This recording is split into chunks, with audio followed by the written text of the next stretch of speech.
message I have for the House. Okay, I'll give you an extra 2 minutes, so you have 5 minutes. Thank you very much, Honorable Speaker. Honorable Speaker, as the rule provided in the PFM Act, Article 39A, that we have to balance our expenditure and our revenues. Honorable Speaker, I want to talk as the chairman of budget, and I actually want to talk as an indifferent party, that whatever may happen on the bill, the Budget and Appropriations Committee is prepared, Honorable Speaker. But from the onset, we want to laud Kenyans for their voices. This country belongs to Kenyans, and when they express themselves, they are doing precisely what the Constitution provides. I also want to laud all the Kenyan leaders, including our side of government and the other side, Honorable Speaker, because we are all geared to the welfare of the Kenyan people. Honorable Speaker, I have since, and I want members to, if possible, they can have this in their mind as we debate. I have since received a letter and communication from the National Treasury addressed to the clerk of the National Assembly, but I am copied as the chairperson of budget. And Honorable Speaker, the Treasury is looking in all scenarios. Scenario number 1, if the bill passes only with the amendments from the Finance Committee. Scenario number 2 is actually if the bill, the MPs in their wisdom decide that we shelve it. And Honorable Speaker, if the status quo remains, that we pass the bill as proposed by the Honorable Kimani Kuria and the committee, the appropriations bill passes as it is, Honorable Speaker, as we did last week.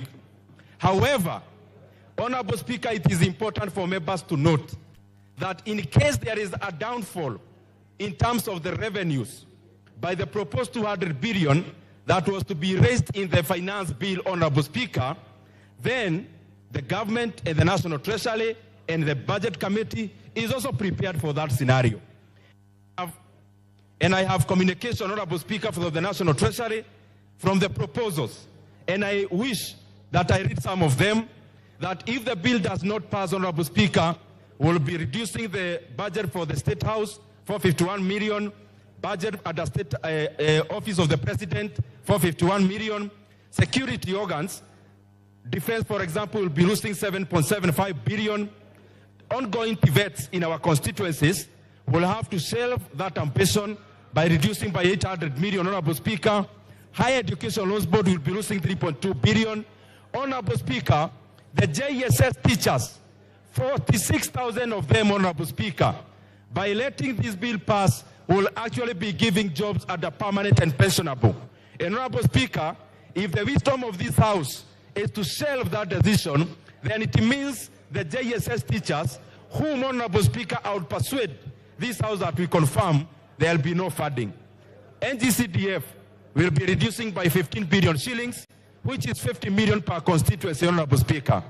The monies we appropriated for electricity, 50 million per constituency, Honorable Speaker, by, again, not giving the National Treasury the power for more revenue-raising measures, the 50 million per constituency will be disappearing today, Honorable Speaker. Coffee Cheriford will be cut 1 billion, Honorable Speaker, if there is no funding, Honorable Speaker, through the finance bill. Our last plea is this. This letter is public information. It can be shared to the members of Parliament. Honorable Speaker, my plea is this, as the chairman of budget, that if it's possible, the House Business Committee can actually bring the appropriations bill this afternoon. That the decision that we take in the finance bill, we can also cascade the same by appropriating the proposed cuts in the appropriation bill so that we can finish the entire business today, Honorable Speaker. However, Honorable Speaker, I am sure with the same energy that we are speaking either for or against, we will also explain to Kenyans, the JSS teachers, I am sure those who will be voting against their confirmation to PNP, we will also explain to them, Honorable Speaker. Those voting against increment in CDF will also be, Honorable Speaker, explaining to Kenyans about it. Those who will be voting against the increment, Honorable Speaker, of employing 20,000 more teachers, we'll have an ample time to explain to the teachers of this country, Honorable Speaker. And Honorable Speaker, the proposed cut in terms of roads is 15 billion. Those who will be voting against the increment of 15 billion to roads, I am sure they'll eloquently explain to Kenyans about it also, Honorable Speaker. A minute to finish.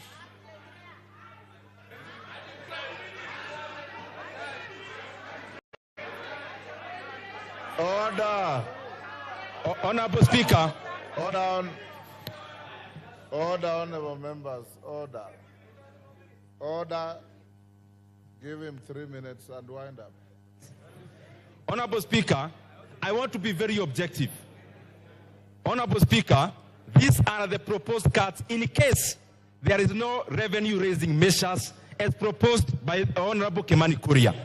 Honorable Speaker, number one, as I said, I want to be very clear. State House has been cut money 500 million. Office of the President, another 500 million. Security like defense is 7.75 billion cuts. Honorable Speaker, the same.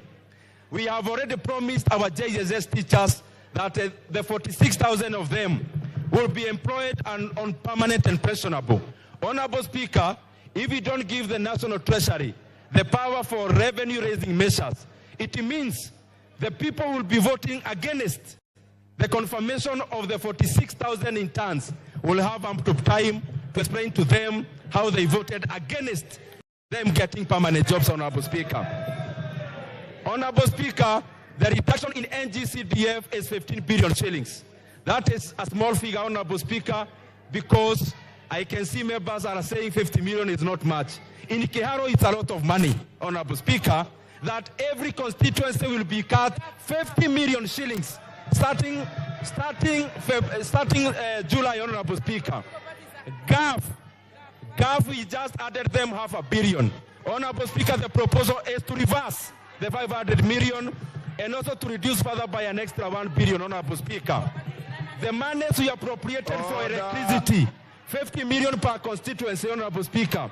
I hope those who will be voting against electrification in our villages will have time to explain to Kenyans why they are voting against electricity in our rural areas, Honorable Speaker. Honorable Speaker, there is a proposed reduction. Order. Honorable Commissioner Mishi, I know you differently. Order. Order, honorable members. Order. Order, honorable members on both sides of the House. Order. Order. Honorable members on both sides of the House. In the tradition of Parliament, if you approve of something, you thumb your feet. You don't wail and shout as if you are in a rally. This is not a rally. This is a House of Parliament. Ndindi, can you wind up? Honorable Speaker, the other thing is that there is a proposed reduction of 1 billion shillings in livestock restocking.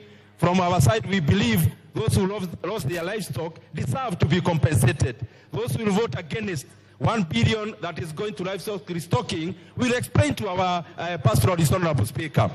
Honorable Speaker, also, the monies proposed for reduction for school feeding program is 1.8 billion.